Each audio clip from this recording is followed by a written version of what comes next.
a hablar de qué es el estudio de brote. Nuestros objetivos de la clase,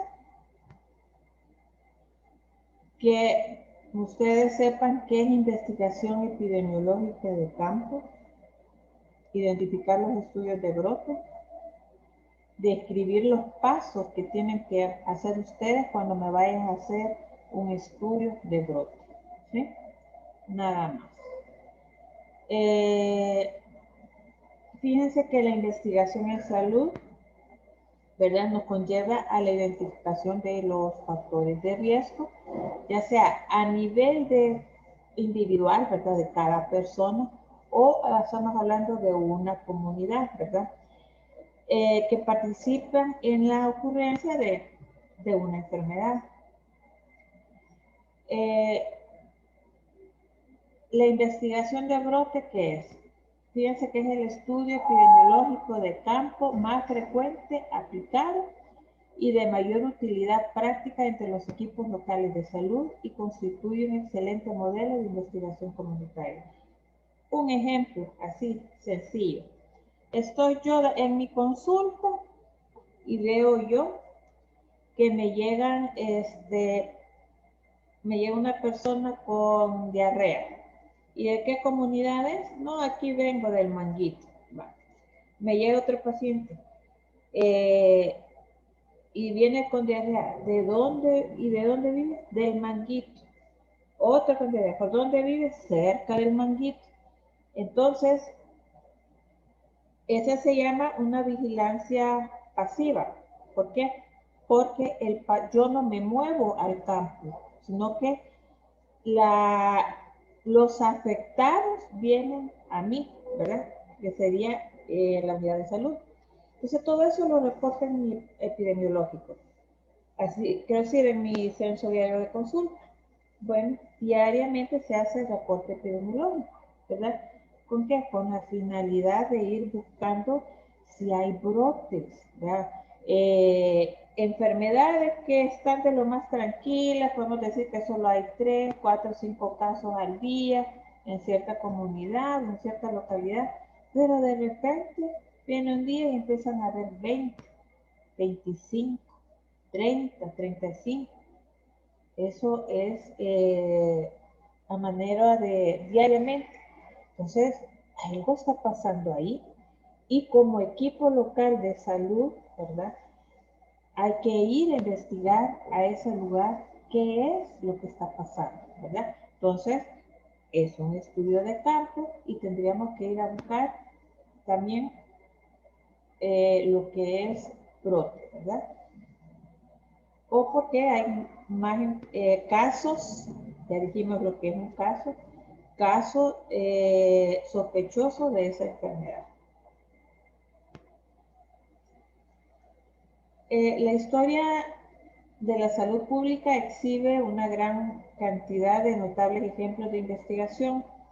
Entre ellos hay varios famosos, fíjense, como ustedes, el que conocen, del estudio de John Snow, ¿verdad?, sobre el cólera en Londres. ¿Se acuerdan qué hizo? Trabajo de cambio, trabajo de campo personal, observación, ¿verdad? No intervino él hasta allá al final cuando llegó a las conclusiones, que la única intervención que hizo fue cerrar la llave y que nadie fuera a tomar de esa agua, ¿verdad? Hay otro estudio también que es la enfermedad de los legionarios, que no voy a adentrarme en ella. Bueno, investigación epidemiológica de campo, ¿sí? Como pueden ver ustedes aquí la figura, ¿verdad? El personal de salud va al lugar de los hechos. ¿Y cómo se define? Bueno, como la aplicación de los principios y métodos de la investigación epidemiológica para el estudio de problemas de salud inesperados, ¿sí? Porque desde el momento que vamos a ir a buscarlo es porque no lo esperaban, ¿verdad? Hay que controlarlo, para los cuales se demanda una respuesta inmediata y una intervención oportuna en la población. Acuérdense que todas las enfermedades que tengan interés epidemiológico van a comenzar no solo como siendo una epidemia, sé que llegan hasta esos límites, ¿verdad? Pero por ejemplo, hablando del COVID, antes de ser una pandemia, se describió como una epidemia, ¿verdad? Una epidemia ¿en dónde fue? En China, en China. Pero no empezó como epidemia, comienza como brote. ¿En dónde fue el brote?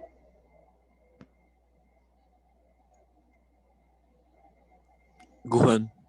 Ajá, entonces ahí en bueno, no sé cómo le llaman ellos, pueblo, condado, estado, no sé, pero ahí comenzó el brote y empezó a propagarse. Entonces, ¿pero qué hicieron? Fueron el equipo de salud al lugar de los hechos, ¿verdad? ¿Cuáles son las características de una investigación de campo? Respuesta inmediata implica que el estudio opera en el terreno donde ocurre el problema. Utiliza una variedad de principios, métodos y aplicaciones de las ciencias básicas, clínicas, sociales, estadísticas y epidemiológicas. O sea que no solo vamos a ir, ver a quiénes están enfermos, archivos, no. Por eso es un estudio científico que tiene que cumplir ciertos pasos para que ese estudio sea válido. Suele aplicar un diseño descriptivo, ¿verdad? Acuérdense, los descriptivos pueden ser estudio de casos, serie de casos, estudio de prevalencia. Y de ahí se sigue de un diseño analítico, habitualmente de carácter exploratorio. Ya lo vamos a ver más adelante. La investigación de un brote en general es un trabajo que demanda una actuación rápida y una respuesta correcta del equipo de salud. Aquí le hemos puesto ECO, ¿verdad? Porque en el Sistema Nacional de Salud, acuérdense que están las unidades comunitarias de salud familiar y tienen los ECOs. Yo ya se los había comentado. Los ECOs están dentro de las comunidades donde viven las personas. Entonces, la primera línea de acción, ¿sí? Ante ante un supuesto brote, es el personal que está destacado en el ECO, ¿verdad? El ECO depende de la unidad comunitaria de salud familiar, ¿sí? Con el fin de mitigar y suprimir oportunamente los efectos de tal brote sobre la población, para que no se nos vaya a hacer una epidemia, ¿verdad? La capacidad local de actuar frente a un brote, incluyendo la investigación del mismo, guarda relación directa con dos aspectos generales del equipo local de salud. El equipo, ¿verdad?, que se eligió, si estás en el ECO, pues en el ECO, o si mandan de la unidad comunitaria también de apoyo, también van. Veamos los aspectos que son la capacidad de detectar una alerta epidemiológica y la capacidad de respuesta. Entonces, detectar, y generalmente lo hacemos, como les digo, como con el reporte del epidemiológico diario, y a veces las mismas personas van y cuentan, puede ir al ECO, mire, fíjese de que tuvimos una fiesta y la mayoría estamos enfermos, ¿verdad? Entonces ahí tiene que actuar el equipo de manera oportuna, ir al campo, ir a buscar casa a casa todos esos casos, ¿verdad?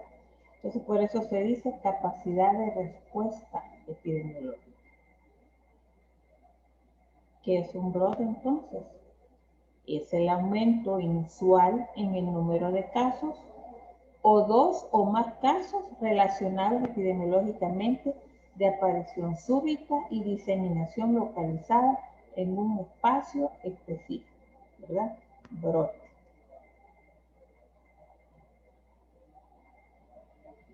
Tenemos otras definiciones básicas, ¿verdad? Para que ustedes tengan más claro el concepto. ¿Qué es endemia? Endemia se refiere a la presencia cotidiana de un de una enfermedad en una población. Y epidemia hace referencia a un incremento de los casos, ¿verdad?, respecto a su nivel de endemia. Dentro de esta podemos distinguir la epidemia propiamente dicha, el brote epidémico, ¿sí?, y agregación temporoespacial de casos, conocido como clúster.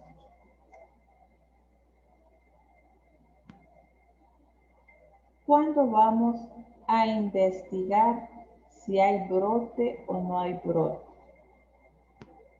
Bueno, cuando la enfermedad es prioritaria, ¿verdad?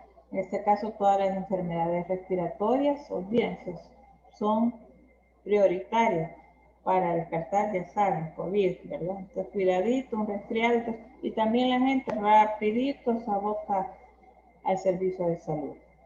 Cuando la enfermedad excede su ocurrencia usual.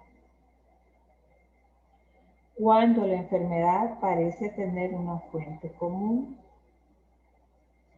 Cuando la enfermedad parece tener una severidad mayor que la usual. Cuando la enfermedad es nueva, emergente o desconocida en el área. Cuando la enfermedad es de interés público. Cuando la enfermedad está relacionada con emergencias en situaciones de desastre.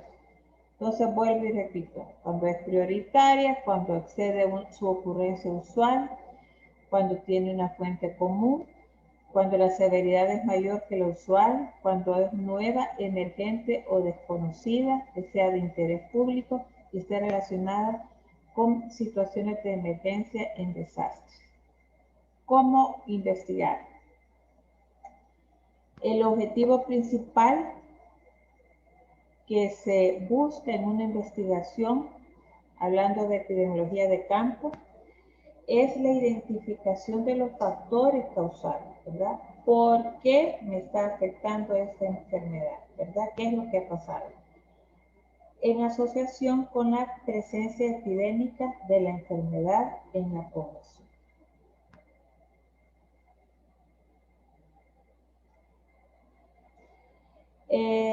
Siempre en esa investigación epidemiológica, el estudio de brote se hace en base a dos actividades. Esas actividades que son realizadas, ya sabemos, en el campo, que son la actividad descriptiva que caracteriza el brote en el tiempo, que podemos preguntar cuándo fue la enfermedad, en el espacio, ¿sí?, en dónde está ocurriendo, ¿verdad?,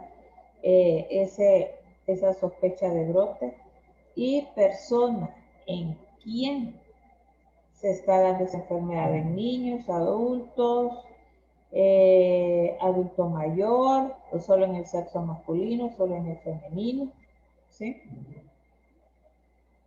Y una actividad analítica, o sea que con los datos que se obtienen se va a analizar, ¿verdad?, y establecer nuestra probable hipótesis. Bueno, ¿cuáles son los pasos para realizar la investigación epidemiológica de campo? Primero tenemos que confirmar la ocurrencia de un brote, ¿sí? Luego vamos a organizar el trabajo de campo. Por ejemplo, me avisan a mí, bueno, sigamos con la comunidad del Manguito. En el Manguito al parecer hay un brote porque de 3 casos diarios que tenemos de diarrea, hoy estamos teniendo entre 15 y 20 diarios. Ya sabemos el lugar, el tiempo que está, y personas, pues a los habitantes, ¿sí?, de la comunidad del Manguito. Entonces, bueno, confirmamos que hay un probable brote. Entonces vamos a decir que vamos a organizar el trabajo de campo. ¿Quiénes van a ir? ¿A qué horas van a ir? Buscar a las autoridades de la comunidad para que no le vaya a pasar nada a mi equipo y al contrario los ayuden para realizar su trabajo, ¿verdad? Luego vamos a establecer una definición operacional de caso. Siempre, siempre, niños, cuando haya una sospecha de brote, ¿sí? El equipo investigador va a establecer una definición operacional de caso. Por ejemplo, bueno, ¿cuál va a ser? Antes de mandar al equipo a campo, pongo yo qué es lo que van a investigar. Personas de diferente sexo o edad que presentan fiebre, vómitos y diarrea, ¿sí? Entre 3 y 5 días, por decir.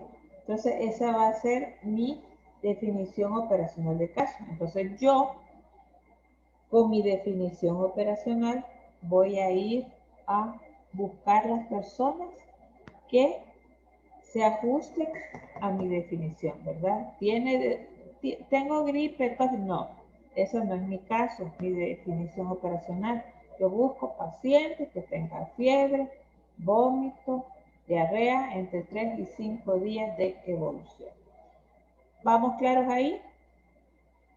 Conformamos la ocurrencia de un brote, organizamos el trabajo de campo y luego establecemos nuestra definición de caso, ¿verdad? Luego, ya teniendo nuestra definición de casos, nos vamos a buscar, ¿verdad? Nos vamos a la búsqueda de los casos a la comunidad. En este caso, estamos hablando de la comunidad del Manguito. Luego, vamos a caracterizar el brote en tiempo,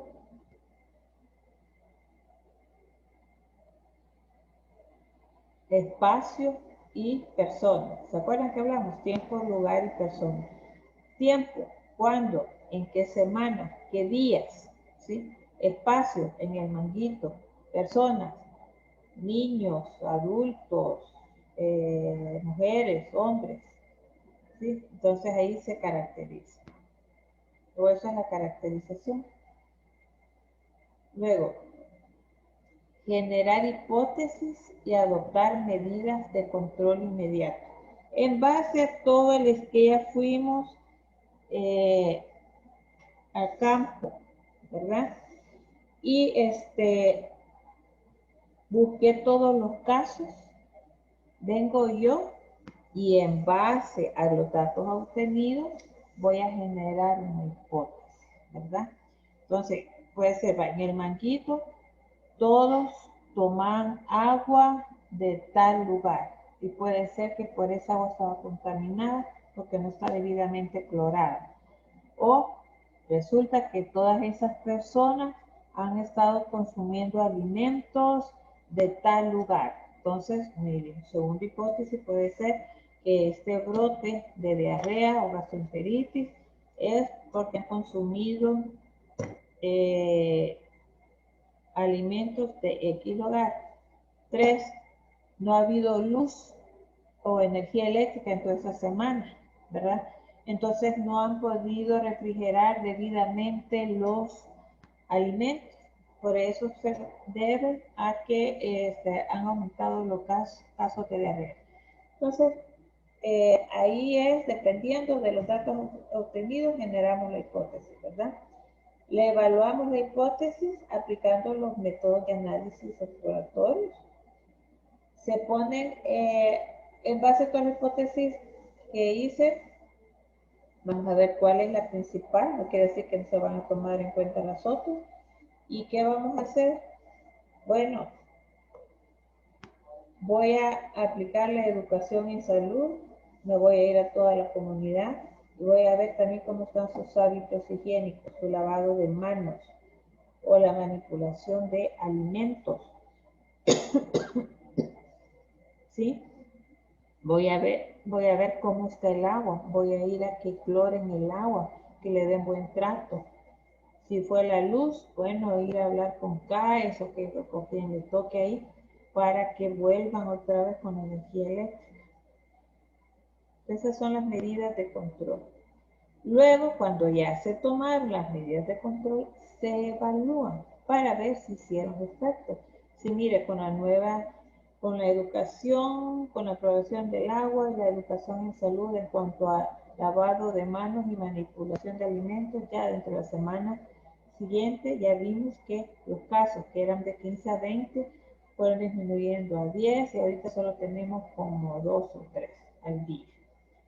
Se prepara un informe técnico de investigación de campo. Entonces, pues sí, pero la investigación que hemos ido a hacer, no solo para quedármela yo, ¿verdad? Y saber, sino que hay que darla a conocer, tanto a los habitantes del lugar que fue involucrado y al personal de salud, ¿verdad? ¿Cuáles fueron los resultados y qué se hizo para controlar ese brote? Para confirmar la ocurrencia de un brote, hay dos tareas secuenciales. Primero, tenemos que verificar el diagnóstico de los casos notificados de donde se genera la sospecha de brote. Ahí viene otra cosa. Ajá, tenemos los pacientes con diarrea.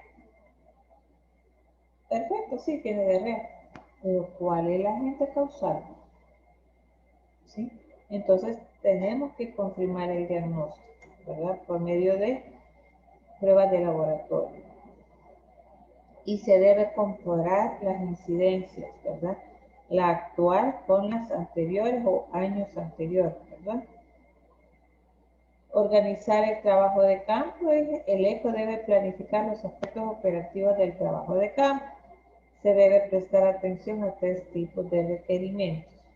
Los aspectos administrativos, o sea, qué personal va a ir, con cuáles son las herramientas a utilizar, en qué horario, cuál es el transporte, va a ayudar a la comunidad o no.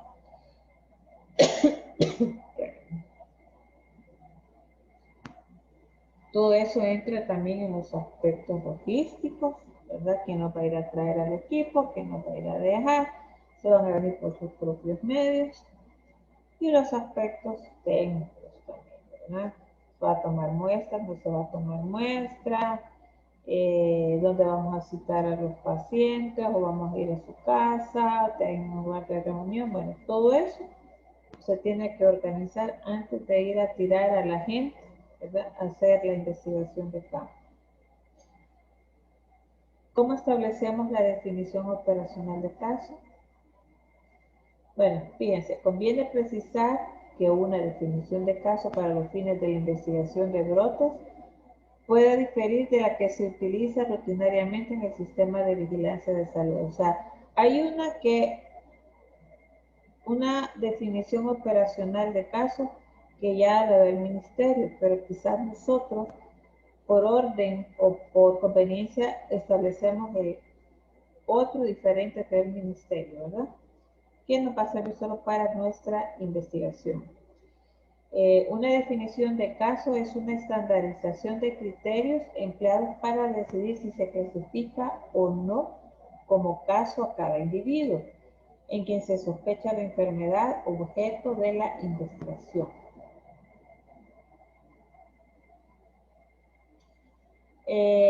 La definición operacional de caso toma en cuenta una serie de condiciones de inclusión o exclusión, ¿verdad? Dependiendo de la sintomatología del individuo, ¿verdad?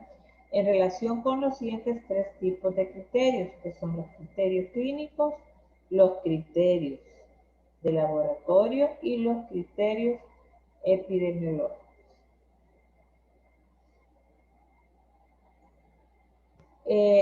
También la definición de caso tiene atributos de calidad, ¿verdad? Que se pueden evaluar. Una investigación de brote o de definición de caso debe ser sencilla y clara, ¿verdad? Y tiene sus atributos que es sensible y específico.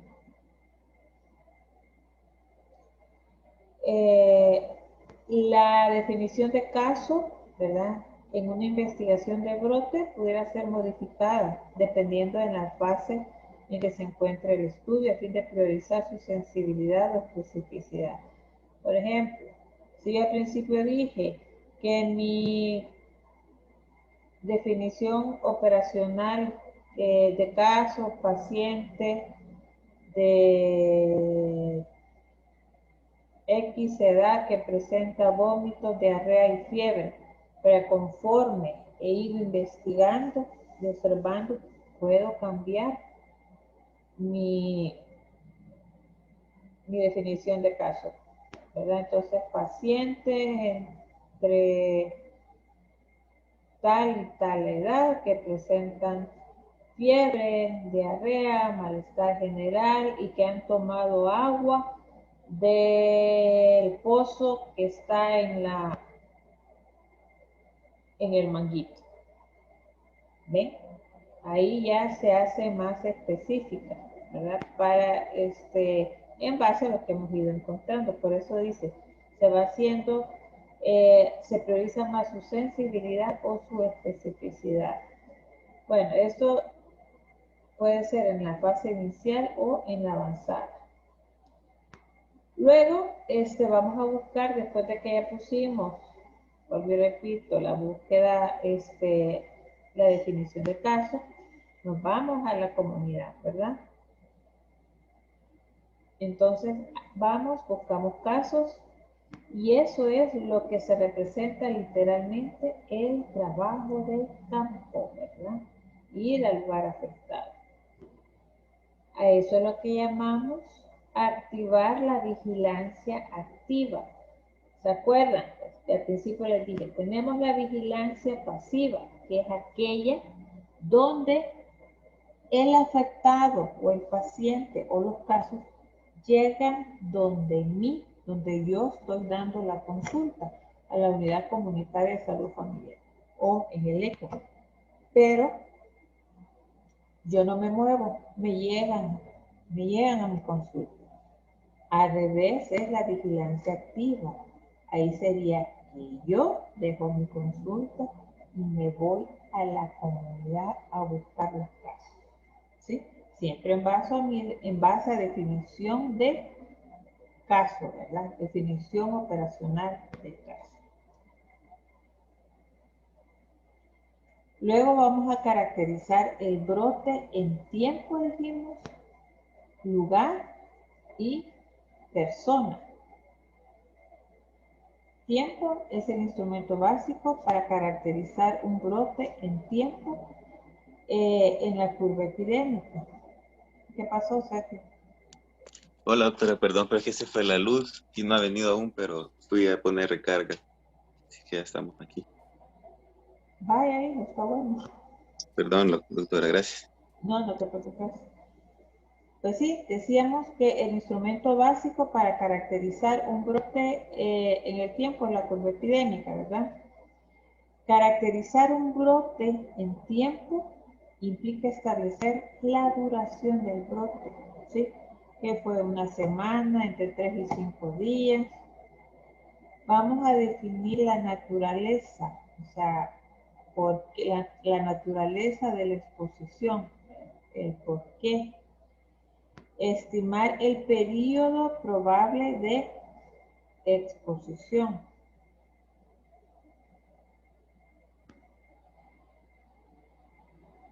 En cuanto a la duración de un brote, depende de los siguientes factores: de la velocidad del brote, del tamaño de la población susceptible o afectada, de la intensidad de la exposición de la población susceptible, el periodo de incubación de la enfermedad, la efectividad de las medidas de control inmediato. Velocidad, tamaño, intensidad, periodo y efectividad. Por su naturaleza, los brotes o las epidemias pueden ser de dos tipos: epidemias de fuente común, y de estas se distinguen dos tipos: la puntual y la continua. Y también tenemos las epidemias propagadas. Fecha probable de exposición. Espérame, que aquí no les dije. La puntual es cuando se da específicamente un día en un lapso de tiempo. Este día se dio hubo un montón de casos. ¿Verdad? Puede ser por una fuente común de infección, una fiesta, qué sé yo, y comieron alguna comida mala o en descomposición. Y continuo, que hay varios casos, ¿verdad? En el transcurso del tiempo, por ejemplo, en una semana. Y ha propagado que ya puede o se expande ya a otros lugares. Bueno, la fecha probable de exposición. ¿Cómo podemos saber, fíjense bien, si esta paciente, esta persona del manguito, ahorita me están presentando igual toda la sintomatología, pero queremos saber cuándo fue la fecha probable de exposición? O sea, están presentando esto, pero ¿cuándo es que se pudieron enfermar de todos esos días?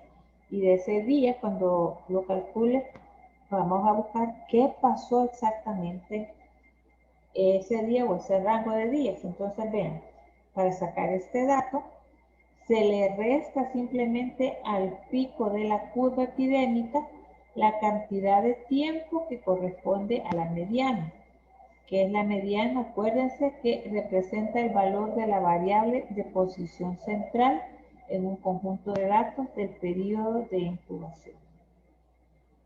Y aquí lo tienen. Bueno, pónganle, este es, ¿cómo se llama?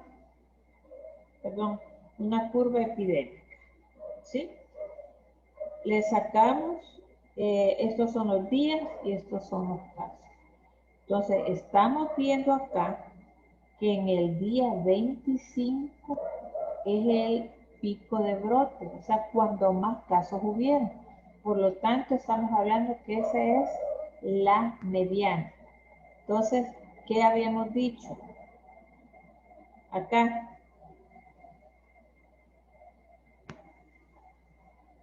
se le resta simplemente al pico de la curva epidémica la cantidad de tiempo que corresponde a la mediana. ¿Sí?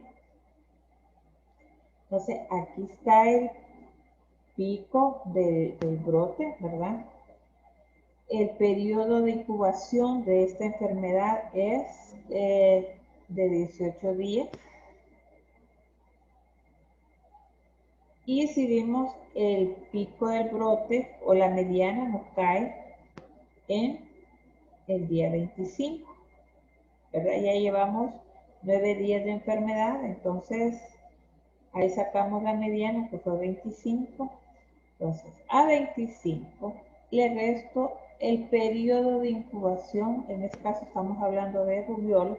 Ahí tenemos el periodo de incubación de la salmonella typhi, de la tuberculosis, de lo que quieran. Entonces, el periodo de incubación de la rubiola son 18 días. Entonces, a 25, ¿sí? Que es el día de la mediana, le restamos 18 días, ¿verdad? Entonces, eso nos va a dar el día 7, ¿sí? Entonces, la fecha probable de exposición fue el día 7. Entonces, ustedes como trabajadores de campo de la salud van a decir, este día empezó el problema. Antes de eso, no, ¿verdad? Entonces, ¿qué pasó acá, al principio de acá, en la comunidad para que aumentaran los casos de rubiola? Un ejemplo, ¿verdad? Entonces, ahí es donde analizamos los datos. ¿Qué pasó, Sergio?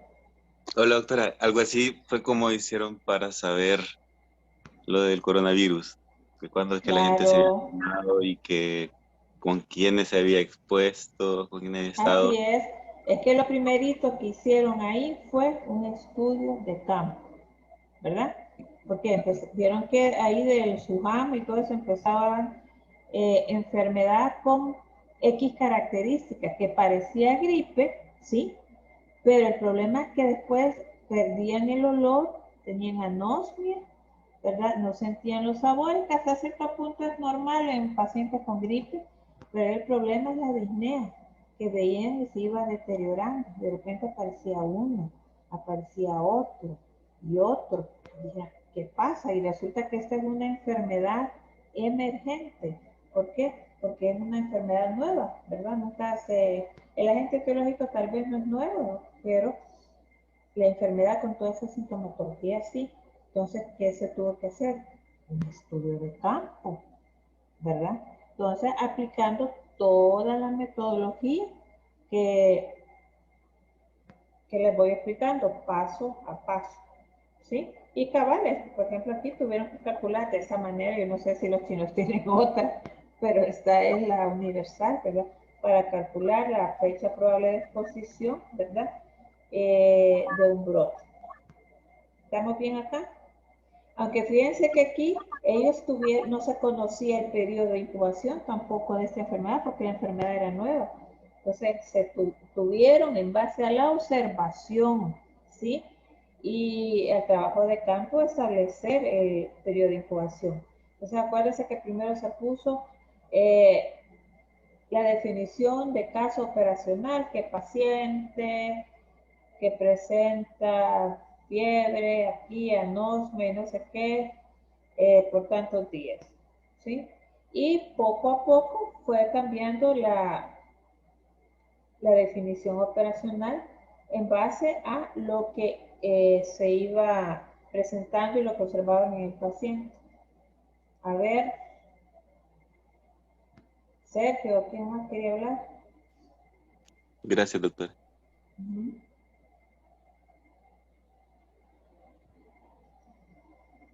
Bueno, ¿quedó claro aquí?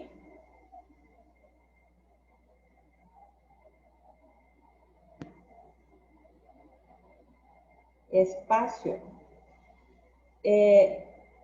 Caracteriza un brote en espacio o caracterizar un brote en espacio implica describir la distribución geográfica o espacial de los casos.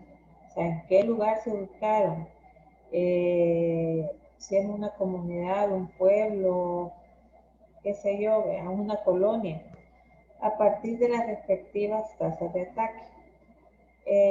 La distribución espacial de casos puede ser descrita en función de diversas características que se consideran relevantes para documentar la extensión geográfica del brote.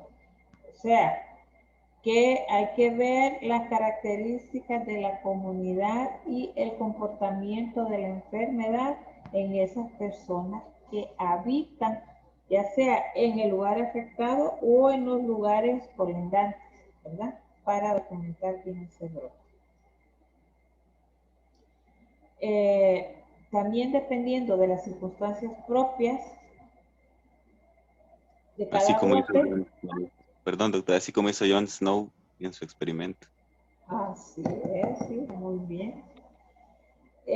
Las características espaciales a considerar pueden comprender la localidad de ocurrencia de los casos, el área de residencia, el trabajo, su posición relativa con respecto a determinados elementos geográficos. Por ejemplo, si vive en volcán, en las laderas de un río, ¿verdad? Todo eso se toma en cuenta en el espacio.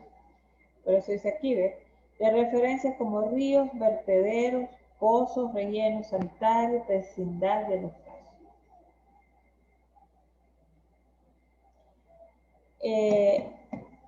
Utilizamos mapas en estos casos, ¿se acuerdan? Como dice que Johnson también utilizó su mapa, ¿verdad? Entonces, el uso de mapas para los fines de una investigación de brotes en el nivel local puede comprender desde métodos sencillos como la representación gráfica de los casos mediante puntos marcados. Ustedes pueden llevar por ejemplo, un mapita de la comunidad y pueden ir marcando, por ejemplo, las casas, ¿verdad? Que han sido sembradas. Por eso dice, punto marcado, y eso soy ¿Soy yo o quién es?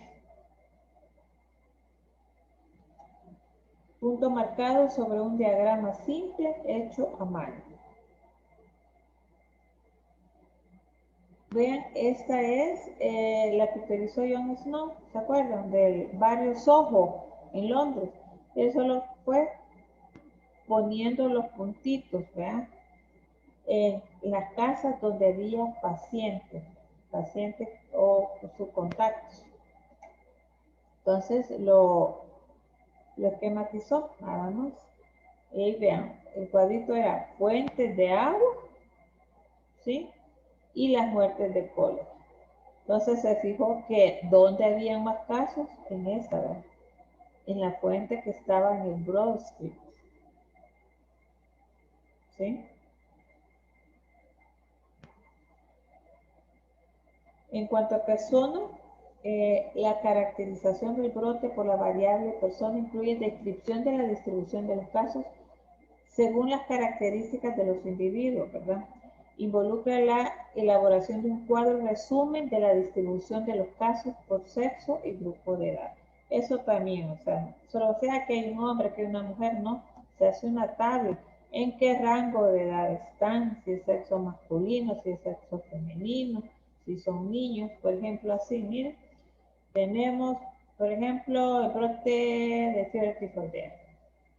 Entonces, edad en años, en varones, cuáles son los casos, y dentro de la población de 0 a 4 años hay 75.150 personas, y de esas solo hubo un caso de fiebre tifoidea, ¿sí? Y así va. Entre 5 y 9 hay 77.550, y aquí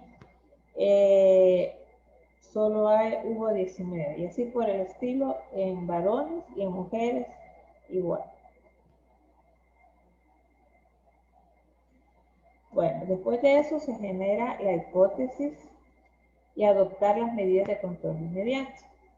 En este punto se disponen dos fuentes de evidencia: la información médica general, ¿verdad? Y la información epidemiológica descriptiva. La médica general, lo que vemos, a qué tipo de personas afectó, cuáles son las sintomatologías, y la epidemiológica, pues, en qué lugar están, ¿verdad? Cuál es su distribución en tiempo, lugar y persona, ¿verdad? Se debe sintetizar en hipótesis sobre tres grandes aspectos cuando van a hacer el estudio de campo: la fuente probable del agente causal del brote. ¿Se acuerdan? Jon Snow, él concluyó que era la bomba de agua, ¿sí? El modo de transmisión probable del brote y la exposición asociada a mayor riesgo de enfermos. Las medidas de control de inmediato deben ir encaminadas a las situaciones en las que la investigación de brote sugiere una fuente común de infección. O sea, ya analizando nuestras hipótesis y viendo, o nos sugiere, ¿verdad? Tal vez no con certeza, pero lo más la fuente de infección, ¿verdad? Entonces vamos a hacer, o vamos, como dice aquí, control inmediato. Vamos a tomar medidas que van dirigidas a remoción, resguardo, supresión, eliminación o corrección de dicha fuente común. En aquellas que sean de persona a persona, las medidas de control deben estar dirigidas a la fuente de infección, los enfermos y la protección de los susceptibles, los contactos. Y entonces en esta epidemia, ¿qué es lo que estamos haciendo, niños? Estamos aplicando las medidas de control inmediato. Despierten, por favor.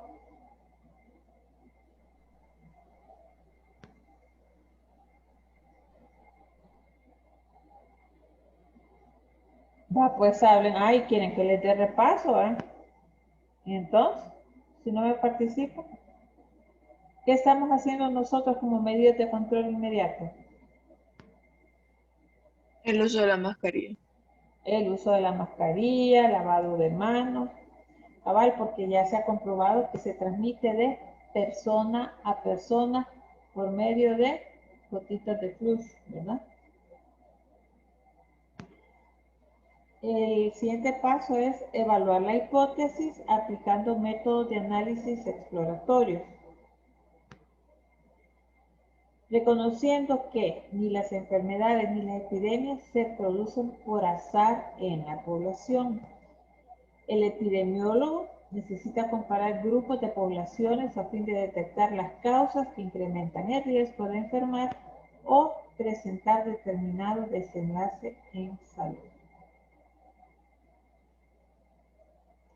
El diseño epidemiológico de tipo analítico más apropiado y empleado en investigación de una situación de alerta epidemiológica es el estudio de casos y controles, como ya lo vimos anteriormente. Y este debe considerarse de carácter exploratorio. O sea, para casos, lo que tienen los expuestos, controles son los no expuestos. Implementar medidas de control específicas dirigidas a la remoción, resguardo, supresión y eliminación de dichas fuentes de común. Cuando es de persona a persona, debe de dirigirse a los enfermos y la protección de los contactos. Se debe incluir la inmunización, el tratamiento terapéutico y la profilaxis y campañas de educación para salud, ¿verdad? Muy importante la educación en la salud, específicamente dirigidas a las medidas de control de brote en la comunidad. Evaluar la eficacia de las medidas de control. La investigación de campo debe considerar el monitoreo de la situación del brote. O sea, no solo vamos a llegar a detectar la fuente común, hacer las gestiones necesarias y ahí quedó. No, tenemos que ir a monitorizar, ¿verdad? ¿Qué pasó ante esa situación? ¿Qué pasa? Entonces ahí se debe continuar observando las características epidemiológicas descriptivas del brote en tiempo, en lugar y en persona. Luego se prepara un informe técnico de investigación de campo, ¿verdad? Que no es más que sintetizar dicha información en un informe técnico consistente, que sea comprensible y conveniente, que documente qué es lo que se hizo, ¿verdad? Paso a paso. El informe técnico es un documento científico de comunicación del conocimiento a organismos e instituciones con responsabilidad de competencias en salud pública. Y también es un instrumento docente, ¿verdad? Para enseñar.